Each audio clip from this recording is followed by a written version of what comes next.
স্বাভাবিক জীবনে ফিরতে অস্ত্র ও গোলাবারুদ সহ চট্টগ্রামের বাঁশখালী, কুতুবদিয়া ও কক্সবাজার উপকূলের এক নারী সহ ৫০ জলদস্যু আত্মসমর্পণ করেছে।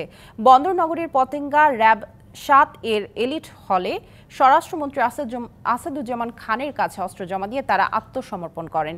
এ সময় স্বরাষ্ট্রমন্ত্রী বলেন, যে কোনো মূল্যে জঙ্গিবাদ দস্যুতা দমন করা হবে। ঝিনাইদহ ৪ আসনের সংসদ সদস্য আনোয়ারুল আজিম আনার হত্যাকারীদের ফাঁসির দাবিতে ঝিনাইদহে মানববন্ধন অনুষ্ঠিত হয়েছে।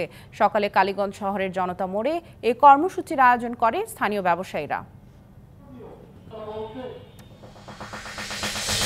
কক্সবাজারে ডাকাতির প্রস্তুতির সময় অস্ত্রসহ ১৭ জনকে গ্রেপ্তার করেছে র্যাব। বুধবার মধ্যরাতে ঈদগাঁও জেলার ভাদিতলা এবং সদর উপজেলার কুলিয়াপাড়ায় আলাদা অভিযানে তাদের গ্রেপ্তার করা হয়। সবার বিরুদ্ধে ডাকাতি ও ছিনতাই সহ একাধিক মামলা রয়েছে।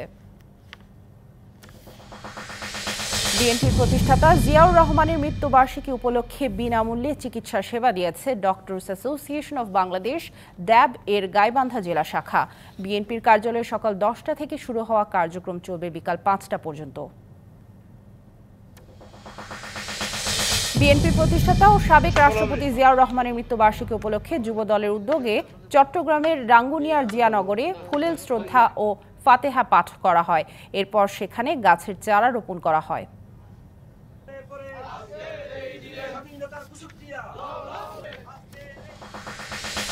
অস্বাভাবিক ঋণের ফাঁদে পড়েছে পাকিস্তান। ঋণ শোধ করতে নতুন করে ঋণ করতে চাইছে ইসলামাবাদ।